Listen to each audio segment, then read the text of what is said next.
зовут Белоконев Константин. Я учусь в 642-й гимназии «Земля и Вселенная». Я хожу в Эрмитаж уже целый год. Больше всего мне нравится галерея Отечественной войны 1812 года.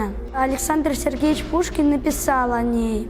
«Толпою тесную художник поместил сюда начальников народных наших сил, покрытых славою чудесного похода и вечной памятью 12-го года». Он любил ходить в эту галерею, рассматривать портреты русских и иностранных генералов, которые принимали участие в военных действиях в Отечественной войны 1812 года. В центре этой галереи парадный портрет Александра I, победителя Наполеона. Военная галерея была открыта 25 декабря 1826 года. 332 портрета украшают эту галерею. 13 пустых рамок завешаны зеленой тканью, потому что некоторые из этих генералов либо не дожили до своей очереди, либо погибли в боях. А в 1837 году в Зимнем дворце случился пожар, который бушевал 3 дня. Сгорели многие интерьеры и пострадала военная галерея. Ее нужно было реставрировать. Но ни один портрет не пострадал. Солдаты, которые находились в Зимнем дворце, их успели спасти. Мой самый любимый герой из этой галереи и в Отечественной войны 1812 года Петр Иванович Багратион. Он происходил из рода грузинских царей.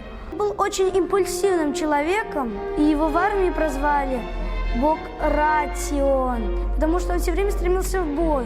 А его партнер Барклай де Толли, которого в народе прозвали Болтай да и только, все время переносил генеральные сражения из-за боязни потерять армию. И они часто спорили с Багратионом. И когда мы сдали Смоленск, Александр I решил, что уже так нельзя поступать, и он решил поставить вместо Барклая де Толли Михаила Илларионовича Кутузова и сделал его военным министром. Сначала Михаил Илларионович Кутузов начал отступать, но когда от Москвы оставалось всего лишь несколько сотен километров, он решил принять бой около села Бородино.